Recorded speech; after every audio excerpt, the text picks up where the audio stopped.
Work harder. Everybody tells you to work harder. Grind more, save more, exercise more, learn more, hustle more, more. Ugh. What if more isn't better? What if there's a point where more actually produces less? You already know this, but it's called diminishing returns. And understanding that might be one of the most valuable skills that one can ever develop because life isn't about maximizing effort, it's about maximizing return. Economics has understood this law of diminishing returns for hundreds of years. Imagine hiring workers to harvest apples. The first worker doubles production, second almost doubles it again, the third helps, the fourth helps a little, but eventually you have too many people climbing over each other to harvest not enough apples. So output actually ends up falling. So the problem wasn't effort, it was excess. More input, less output, and you can find that principle existing absolutely everywhere. But the opposite is, of course, also true because zero investment produces zero return. Never exercising is going to keep you weak. Never investing is going to leave you broke, and never making phone calls keeps your calendar empty. Never having difficult conversations, that's going to destroy relationships. So too little is just as destructive as too much. Life isn't simply about avoiding diminishing returns, it's finding optimal returns, the idea that I like to call return maxing. So instead of asking, how can I do more? Ask, where does my next unit of effort create the greatest return? And that's what return maxing is. So the first 4 focused hours of the day, incredible. What about hour 10? Oof, you're reading the same email 3 times. What about hour 14 of the day? You're creating tomorrow's mistakes for sure because fatigue is going to create negative returns. What about sleep? 6 hours? Maybe it's survivable. 8? Perfect. Sleeping 12 hours a day? That's a different problem altogether because recovery matters, but excess sleeping or recovery eventually will have a higher cost. What about exercise? Don't exercise, get weak, become a sick person. Reasonable exercise, you're going to be healthy. Extreme exercise with no recovery, burnout, injury. So the body grows during recovery, not during the workout. In terms of learning, if you don't read, you're going to be a dumbass. Some good reading, you're going to find wisdom. Reading 40 books while applying none of the information and just entertaining yourself disguised as growth, well, knowledge compounds only through action. And what about planning? If you don't plan, you're going to live in chaos. A little bit of planning, you're going to be prepared. Planning just into oblivion, well, that's just fear wearing a disguise. So at some point, you got to aim, aim, aim, aim, aim. You got to pull the trigger. You got to shoot eventually. What about money?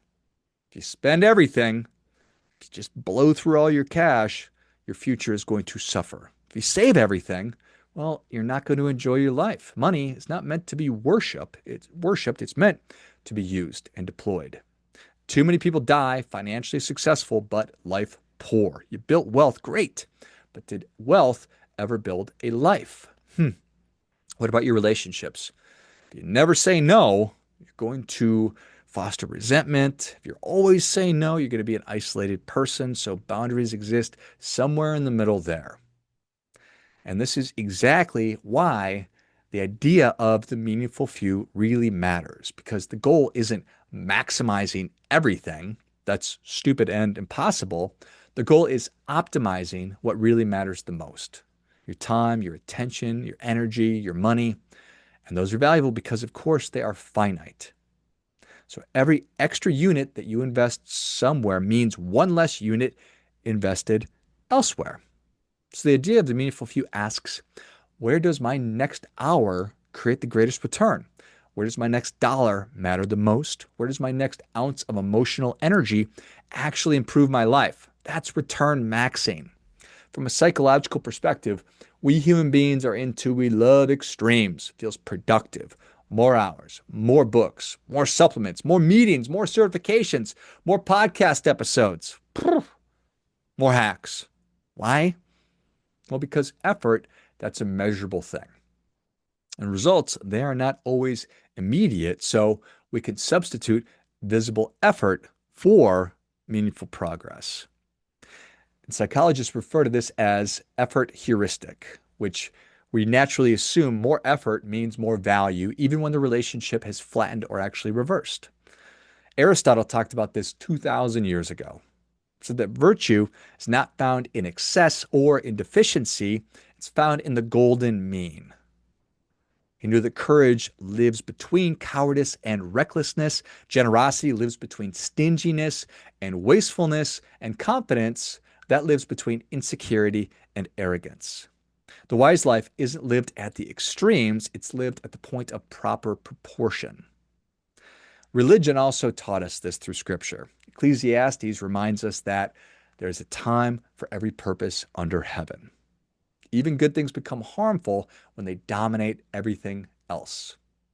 Rest is commanded. Work is commanded. Neither is optional. But Jesus regularly withdrew from crowds to pray, not because the work wasn't important, because renewal was. The Sabbath itself is a recognition that constant production is not God's design. Human beings are finite, and rhythms of work and rest acknowledge that reality. Nature doesn't maximize, it optimizes. Trees don't just keep growing forever. Predators do not hunt every minute of every day. Your heart contracts and then relaxes. Breath comes in, it goes out. Everything alive functions through rhythm, not redlining constant acceleration. So this idea of return maxing, it questions. It asks, how can I do more? Instead of that, ask, where am I getting negative returns? Where am I under investing? What creates the highest return on my time? What should I stop doing? What deserves more of me? Am I maximizing effort or maximizing outcomes? What would just enough look like in each of my 6 key areas of life? So maybe success isn't found by adding another hour. Maybe it's found by stopping 1 hour sooner. Maybe financial freedom isn't saving another dollar. Maybe it's finally spending one on something that really matters. And maybe health isn't another workout. Maybe it's getting into bed. Life does not reward extremes. It rewards prudence and wisdom. So return maxing isn't about doing less. It isn't about doing more. It's about knowing and embracing the difference, because the goal isn't maximum effort. It's maximum return. I think that most of us ask the wrong question. They ask, how much should I be investing? More time, more money, more effort, more planning, more learning. Just squeeze in that little bit more. But again, it's just not the right question. And to really drive this home, the better question is, when does the next unit stop paying for itself? 1 more hour, 1 more dollar, 1 more meeting, 1 more email, 1 more workout, 1 more revision, 1 more certification, 1 more rental property, 1 more client, 1 more, 1 more, 1 more. Does that next unit still create proportional value? Or have we crossed that Rubicon?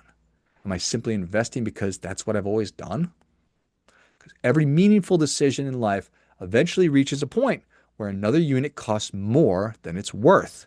That's the point of maximum return. That's return maxing. But if you continue investing after that point, you've crossed into something different. You've crossed into return chasing.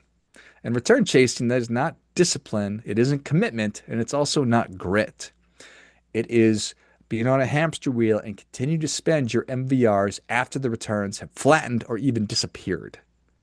Working because stopping feels just more comfortable. Saving because spending is a scary thing. Planning because action feels risky. And learning because applying feels vulnerable. These are all forms of return chasing. The wise person doesn't simply know how to work harder. The wise person knows when to stop. And it's not because they're quitting. It's because they understand opportunity cost.